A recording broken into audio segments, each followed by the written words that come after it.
The silence before the shift. Before we continue, welcome back. This is episode 2 of the Joseph story, and if this feels like a series, that's intentional. If you missed episode 1, it's already on the channel, waiting for you. The story doesn't restart here, it deepens. And now, we continue from the exact place it stopped. And before we continue, if you enjoy deep Bible stories told calmly and clearly, please subscribe and stay with us on this journey. God bless you. Joseph is still in prison, still forgotten, still waiting. And nothing has changed, at least not yet. The prison did not announce the passing of time. There were no seasons inside its walls, no festivals, no markers that told a man how long he had been waiting. Days arrived and left quietly, measured only by routines that repeated themselves without variation. Joseph woke when the guards opened the doors. He worked. He spoke when spoken to. He slept when night came. And in between all of that, life simply stayed the same. Genesis does not tell us how long Joseph had been in prison by this point. It only tells us that time passed and that silence remained. The cupbearer had returned to Pharaoh's side. The palace had resumed its rhythms. Wine was poured again. Decisions were made again. But Joseph's name was not mentioned. What makes waiting difficult is not pain alone. Pain has a voice. Waiting often does not. Waiting stretches quietly, pressing on the mind more than the body, asking questions it never answers. Joseph had done what was right. He had spoken truthfully. He had used his gift faithfully, and still the door stayed closed. The prison keeper continued to trust him. Responsibilities remained in Joseph's hands. Order followed him even here. But leadership inside a prison does not feel like progress. It feels like endurance dressed up as stability. Joseph was useful, but he was not free. The dreams that once defined his identity had not returned. There is no record of new visions, no divine reassurance, no midnight revelations. The gift that had once separated him from his brothers now sat quietly within him, unused, untouched. And perhaps that was the hardest part. Not suffering, not injustice, but uncertainty. Because Joseph could endure hardship if it made sense. What weighed on him now was that nothing seemed to be happening at all. Outside the prison walls, Egypt moved forward. Egypt was not like the land Joseph came from. It did not revolve around families and flocks. It revolved around systems, hierarchy, and control. Power flowed downward from Pharaoh, and everything beneath him existed to serve that structure. Pharaoh was more than a king. In Egypt, he was considered the living embodiment of order itself. His dreams mattered. His peace mattered. And any disturbance within him had consequences that extended far beyond the palace walls. And then one night Pharaoh dreamed. Genesis 41 tells us that these dreams came suddenly and with force. They were not ordinary images that faded by morning. They stayed with him, unsettling and vivid, carrying weight he could not shake. In the first dream, Pharaoh stood by the Nile, the lifeblood of Egypt itself. From the river rose 7 cows, healthy and well-fed. They grazed peacefully, a picture of abundance and calm. Then from the same river, 7 more cows emerged. These were not like the first. They were gaunt, thin, diseased in appearance, and without warning they devoured the healthy cows, yet remained just as thin as before. Pharaoh awoke. Sleep returned, but the dreams did not end. In the second dream, 7 ears of grain grew on a single stalk, full and good. Then 7 thin ears sprouted, scorched by the east wind, and they swallowed the good ones completely. Pharaoh woke again. By morning, the weight of the dreams had settled fully upon him. Something was wrong. He could feel it. These were not meaningless visions, and yet their meaning escaped him. So Pharaoh did what kings do. He summoned the experts. Magicians were called. Wise men stood before him. Men trained in symbols, omens, and interpretation offered their insights. But Genesis 41:8 tells us plainly that none could interpret the dreams. Not convincingly, not clearly, not in a way that settled Pharaoh's spirit. The room filled with uncertainty, and it was in that moment, when confusion lingered, when answers were exhausted, that memory finally stirred. The cupbearer remembered, not because guilt suddenly rose, not because loyalty compelled him, but because necessity unlocked what comfort had buried. Genesis 41:9 records his words carefully. He spoke of a fault, a forgotten moment. He told Pharaoh about the Hebrew youth in prison, how he had interpreted dreams accurately, how events had unfolded exactly as spoken. Joseph's name re-entered the story quietly. No trumpet sounded, no messenger ran ahead in celebration, but the silence had finally cracked. Pharaoh sent for Joseph immediately. The summons moved fast, because urgency often does when power is involved. Guards went to the prison. Joseph was brought out quickly, shaved, changed, prepared to stand before the most powerful man in Egypt. In a single moment, Joseph moved from darkness to light, from confinement to exposure, from forgotten to visible. Genesis 41:14 does not dwell on Joseph's emotions here, but the transition alone speaks volumes. One morning he woke in prison. Before the day ended, he stood before Pharaoh. No preparation, no warning, no time to process. This is how turning points often arrive, without asking whether you feel ready. Pharaoh spoke plainly. He told Joseph about the dreams. He told him of the failure of others. And then he said something that could have elevated Joseph instantly. I have heard it said of you that when you hear a dream, you can interpret it. Joseph's response mattered. He did not accept the credit. He did not shrink from the moment either. Genesis 41:16 records his words. With clarity, it is not in me. God will give Pharaoh an answer of peace. This was not false humility, it was alignment. Joseph understood something now that he may not have fully grasped as a teenager, that gifts are not proof of arrival. They are tools, meant to serve timing greater than personal desire. Pharaoh told the dreams. Joseph listened, and when he spoke, there was no hesitation. The interpretation came clearly, confidently, without confusion. 7 years of abundance were coming. Egypt would overflow with provision. Then 7 years of severe famine would follow, consuming everything that came before. The dreams were one message, repeated for certainty. The timing was fixed, the plan was urgent. And Joseph did not stop at interpretation. He moved into council. He advised Pharaoh to act, to appoint a wise administrator, to store grain during the years of plenty, to prepare for what was coming. This was no longer prison-level thinking. This was leadership shaped by waiting. Pharaoh listened. The room shifted. Genesis 41:38 captures the moment when Pharaoh turned to his officials and asked a question that changed Joseph's life. Can we find anyone like this man in whom is the Spirit of God? The decision followed swiftly. Joseph was elevated, not gradually, not cautiously, immediately. Pharaoh placed authority in his hands. He removed his signet ring and placed it on Joseph's finger. He clothed him in fine garments. He gave him a new name and a position second only to Pharaoh himself, from prisoner to governor in a single day. But notice this, Joseph did not rush into celebration. The text focuses not on his emotion, but on his responsibility. Joseph went out over the land of Egypt. He organized, he planned, he stored. During the years of abundance, grain was gathered beyond measure. Cities filled their storehouses, systems were built, order was established. Joseph worked while others enjoyed, because he understood something famine would later teach everyone else. Preparation is invisible until it becomes essential. When the years of famine came, they came exactly as foretold. The abundance ended, the fields failed. The land suffered, and not just Egypt.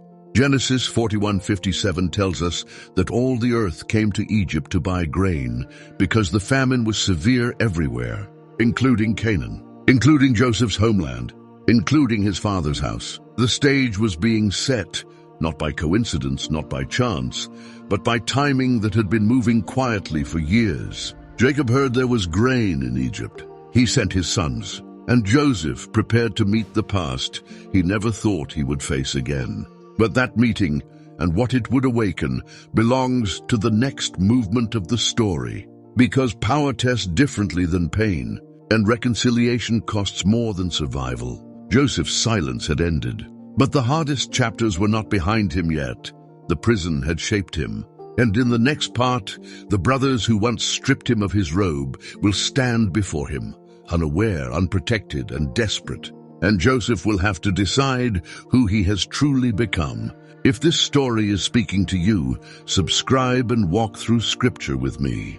When the past comes back hungry, power changes how a man is seen, but it does not erase what shaped him. Joseph stood at the center of Egypt's system now, overseeing distribution as famine tightened its grip across the land. Storehouses opened, grain moved, lines formed, and people came not as guests, but as the desperate. Hunger has a way of flattening status.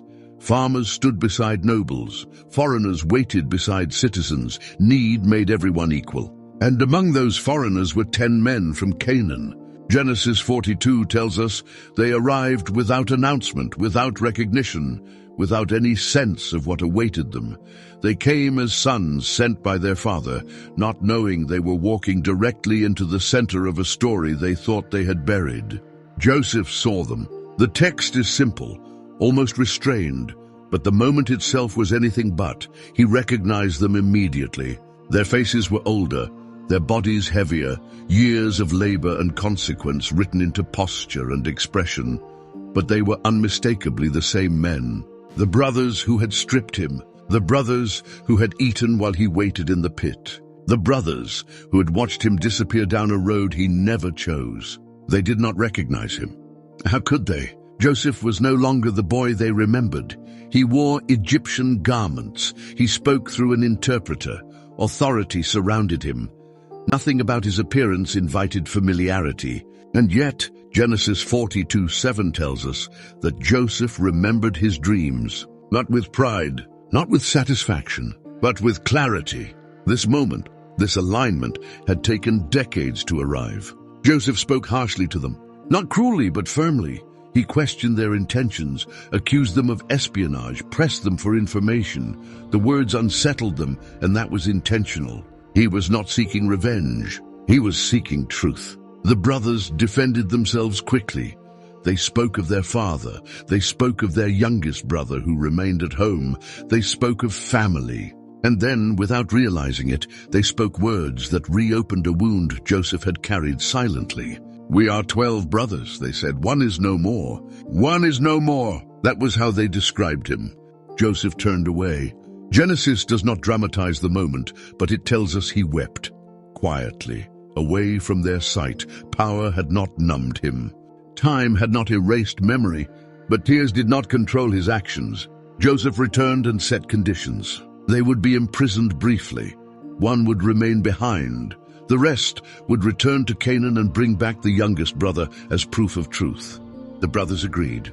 And as they spoke among themselves, something surfaced. Guilt. Genesis 42:21 records their words. "Surely we are being punished because of our brother." They spoke of his distress, his cries, the moment they had ignored. Joseph heard it all, and though they did not know he understood, the weight of years pressed heavily in that space. Still, Joseph moved carefully. He released them, all except Simeon, and sent them home with grain. But he did something unexpected. He returned their silver. When they discovered it later, fear overtook them. They had not asked for mercy. And mercy, when unexpected, often feels like danger. Back in Canaan, the famine continued. Jacob heard their report. He reacted with grief and resistance. Simeon was gone. Joseph was gone. And now they were being asked to bring Benjamin, the youngest, the one he loved deeply. Jacob refused. Time passed again. Food ran low. Eventually, necessity overruled fear. Judah stepped forward. He offered himself as guarantee. His words carried weight because he offered something no one had before: responsibility. Jacob relented, and the brothers returned to Egypt. When Joseph saw Benjamin, something shifted. Genesis 43 tells us his emotions rose quickly. This was not a test. This was recognition. Benjamin was the last living connection to his mother, the last untouched piece of the life he had lost. Joseph excused himself again to weep. But when he returned, composure returned with him. He hosted them. A meal was prepared. Seating was arranged by birth order. Another subtle shock. Benjamin received more. The brothers noticed. But this time something was different. No jealousy surfaced and no protest rose. Joseph watched carefully. The past was repeating itself, but the response was not the same. Still, one test remained. Joseph ordered his silver cup placed in Benjamin's sack. When the brothers were stopped and searched, the cup was found exactly where it had been placed. The accusation followed. Benjamin was to be taken. The others could go free. This was the moment, and the same setup, the same opportunity. When brother offered up for loss, while the rest walked away, Judah stepped forward. Genesis 44 records his speech at length. He spoke of their father's pain, of Benjamin's place in the family, of loss already endured. And then he did something no one had done before. He offered himself. Let me remain instead of the boy. No negotiation. Joseph could not hold it anymore. And now the test was complete. He dismissed the attendants that were there with them, and the room got emptied. Only family remained. And then Joseph spoke. I am Joseph. The words fell heavy in the silence. Genesis 45 tells us his brothers were dismayed. Shock froze them. Fear followed. They stood before power and memory combined into one man. Joseph wept openly now. He moved toward reconciliation, not accusation. He spoke of God's hand, not as excuse, but as explanation. He told them he had been sent ahead to preserve life, that what they meant for harm, God had woven into something far larger. The past did not vanish, but it found its place. Joseph instructed them to return quickly and bring their father. The famine was not over, and the family needed to be together. This reunion and what followed would change the future of a nation. But reconciliation is not an ending, it is a beginning. Because forgiveness does not erase memory, it reframes it. And in the final part, we will see what happens when power meets family, when promises outlive generations, and when Joseph finally steps into the fullness of the dream, not as a ruler alone, but as a son, a brother, and a keeper of a legacy. That continues next. If this story is speaking to you, subscribe and walk through Scripture with me. When the dream finally knows its name, revelation changes a room. After Joseph spoke his name, silence took over, the kind that settles slowly, heavy with disbelief. His brothers stood before him, unable to respond, not because they had nothing to say, but because everything they believed about the past had just collapsed. This was not the boy they sold. This was not the brother they silenced. This was power and memory standing in one body. Genesis 45 tells us they were troubled at his presence. Fear moved faster than relief, because reconciliation feels dangerous when judgment feels possible. Joseph closed the distance himself. He spoke again, not with accusation, but with direction. He told them to come near. He named what had happened without reopening the wound, and then he reframed the entire story with one sentence that changed everything. God sent me before you, not you sent me, not you ruined my life.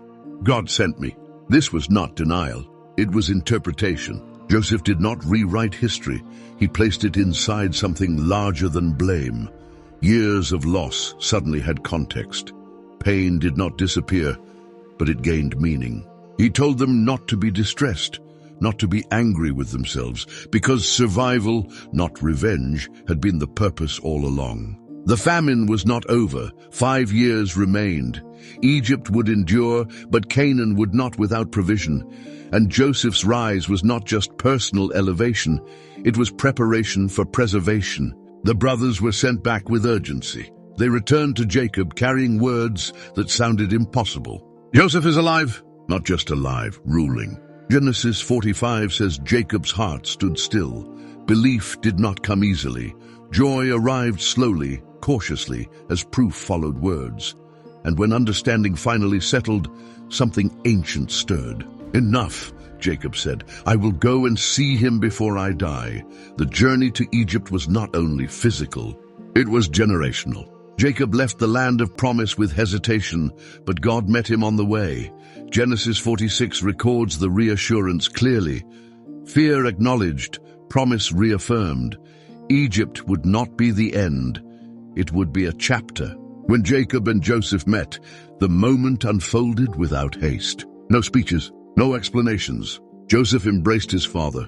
And in the next part, the brothers who once stripped him of his robe will stand before him, unaware, unprotected, and desperate. And Joseph will have to decide who he has truly become. If this story is speaking to you, subscribe and walk through Scripture with me. When the past comes back hungry, power changes how a man is seen, but it does not erase what shaped him.